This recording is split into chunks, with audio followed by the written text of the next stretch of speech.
Okay, all we're going to do while we're down here, I'm going to mess around a little bit with a carb. And a lot of people have said, oh, well, when you're doing your carb, you know, when you're installing a cable, you just need to use a bicycle derailleur cable. And yeah, that's true. But not just any derailleur cable, because what you want to do is you don't want to get the cheap ones. You want to get a little bit more expensive ones. They're Teflon lined inside. And because they're Teflon lined inside, where the actual cable runs, it's not metal on metal. So it's a lot smoother action. Teflon, so it's basically it's like it's self-lubricating. So it'll never jam up on you by getting stuck inside. It costs a little bit more than the cheapy department store ones or whatever you can find online, but it's well worth not having a stuck throttle. That's something you really don't want to go through. The trouble with them is that trouble with all of the derailleur ones is that bullet is just slightly too big to grip in the slide. So all you want to do is you want to gently hold her in the vise. Just take a file and you just want to go around her a little bit. You really have to shave off just a very little. You just want her in the vise tight enough on that cable. And you can do this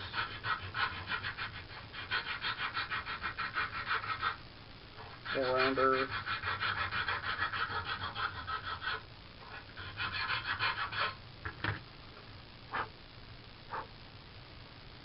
And check her every once in a while, because you don't want to take off too much.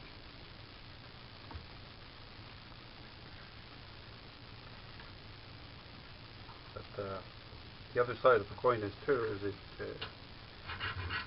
you just trying to figure out how much you're taking off each pass, because there's 24 hours in a day. You don't want to use all 24. Just making the bullet the right size. Depending on what file you use and how good you are at using her. Check a couple of times, and then pretty soon you kind of figure out exactly how much you're taking off each pass of the file. And then pretty soon you got her cinched. And that's almost right there. Just give her one more little tickle.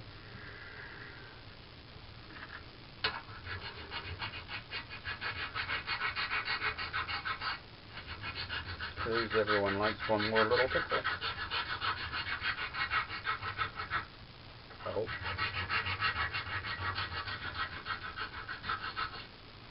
There we go. That's hopefully her. Oh yeah, that fits just nice. That fits nice in there.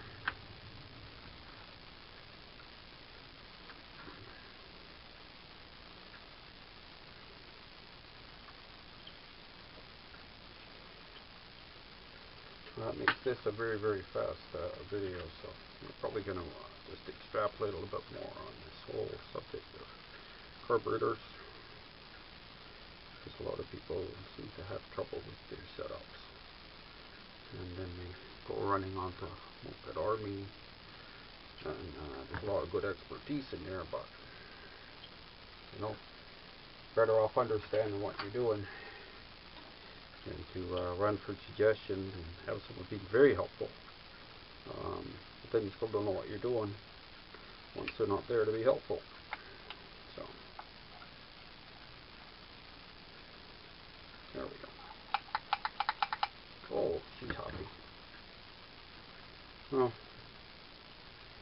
even when people have got good suggestions and they got their carb on, and using the right size idle jet and the right size main jet, got the right emulsion tube in there, got the right needle, you got it on the second clip from the bottom, things just ain't happening right, even though, then that's where you really need to know what you're doing. So just want to generalize some stuff so that this kind of works with just about any carb without being too specific, because we don't all have the same carbs on our bikes, and some people like to experiment and use their favorite thing on their Mobi, or well, no one's going to take a Gertner and put it on anything else, but you know, someone might put a Delerto on there or whatever. So this nice little this little Bing here as an example. One thing you want to do after you've strung up your throttle is you want to back off your idle stop as far back as you can.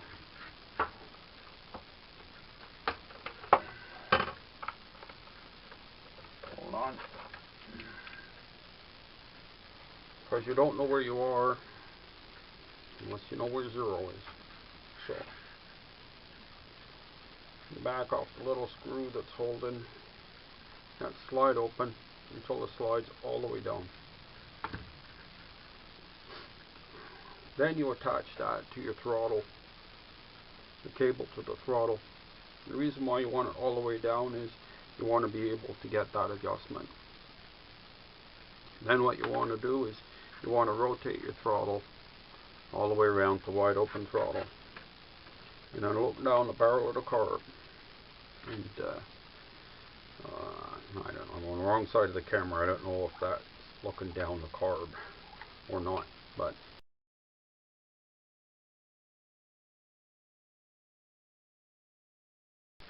what you want to make sure is that when you rotate the wide open throttle, that slide lifts just to the top of the board.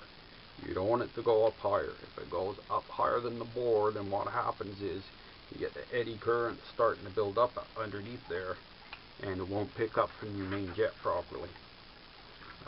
The other problem too with some carbs is that if it lifts too high, it'll lift past that little pin that locates the right direction for that slider.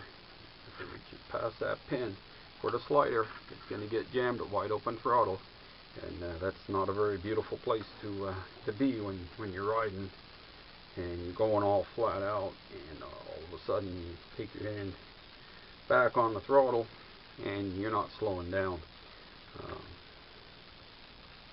So you got to make sure that it doesn't skip past that pin when you're doing a wide open throttle. Now that's just the basic for the carbs, and I'll take some pictures and see if I can insert them into this video so you can see that wide open throttle part.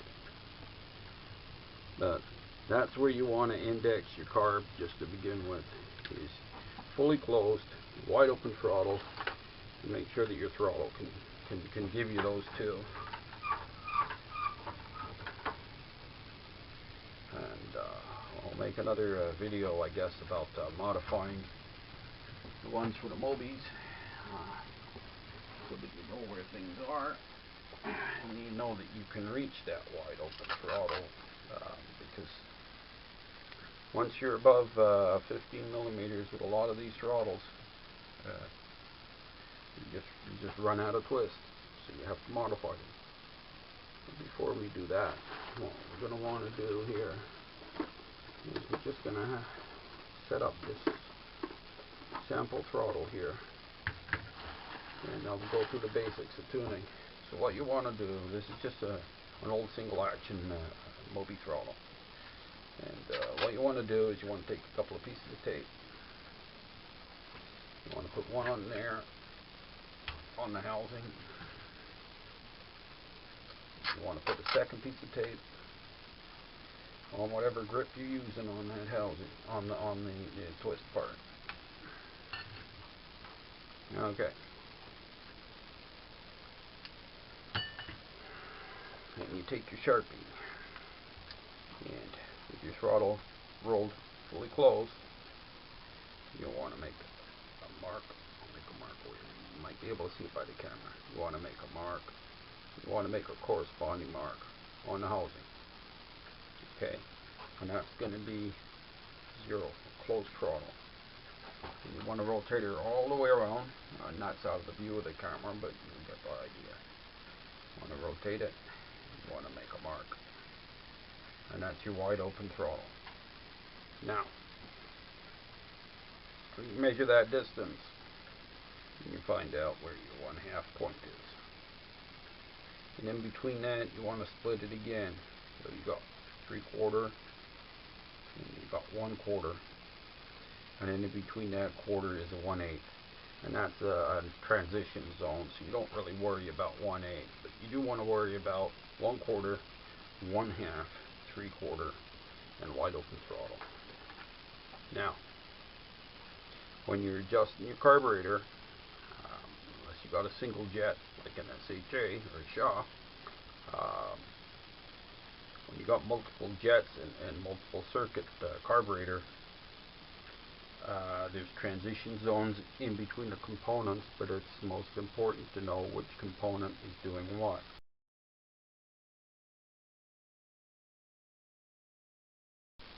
When you're at 0, that's where you're going to be considering doing your idle. That's your 0 to 1/8. That's a little area you're going to be playing around with that idle screw, and you're also going to be playing around with it if you've got air bleed. That's where those guys come important. Once you get past that 1/8 point, it's starting to fall into the range for the throttle cutaway, up until just past 1/4. So when you're tuning your jet, if you're getting past that point and it's starting to bog, or it's getting into that range that's supposed to be the throttle cutaway, and it's starting to bog, you know exactly where you're going to want to adjust. About that 1/8 mark, going up, and it starts merging out at about the 1/2 mark. That's your slow jet. So if coming off of close, just past 1/8, and it's not bogging, but it's starting to get a little cheesy, and then past that point, it's still being cheesy, that's where you want to start looking at. Maybe it's the slow jet. Just below 1/2, and going all the way up to just past 3/4, that's going to be mostly the clip and your needle position, because starting to go through the first taper of that needle, and depending on how much of the main jet it starts to expose, depends on how much of richness you're going to get through there. So around 1/2 to 3/4 is a good range where you can even do plug chops. Take the bike out, get her nice and hot, hold her there, hold her in between 1/4 and 3/4. You can go up and down in there, and when you do your plug chop, that'll tell you what's going on in there, and that'll be your clip and your needle position with the taper. That's the thing that you'll want to adjust in there. Going above 3/4 all the way to wide open throttle, and that's where you want to hit your main, but also depending on what needle you've got, that could be the second taper also, where you need some adjustment. So you'll have to figure out with your needle charts, depending on what carb you're running, you'll have to figure out different tapers. If it's progressive taper, then you find the correct needle that will work with that main jet, and then you won't have to keep upjetting, because just saying upjet to people doesn't always head in the right direction, because you can have a big fatty in there and the thing will run like crap when it's wide open throttle. It'll be all so sweet till it's almost up there, and you start messing with that, and all along it's just that second part of the taper. So you index that, it gives you a better idea for you to target those charts. And just about every single site that plays with 2 strokes in carburetors, they're going to have that chart up that says 1/8, 1/4, 1/2, 3/4 wide open throttle. So it just works in everyone's best interest. You index that throttle, then you'll know where you're bogging for sure, and then you know where to play with. And that's about all we're going to talk about, I guess, for carbs at the moment, and another video sometime soon.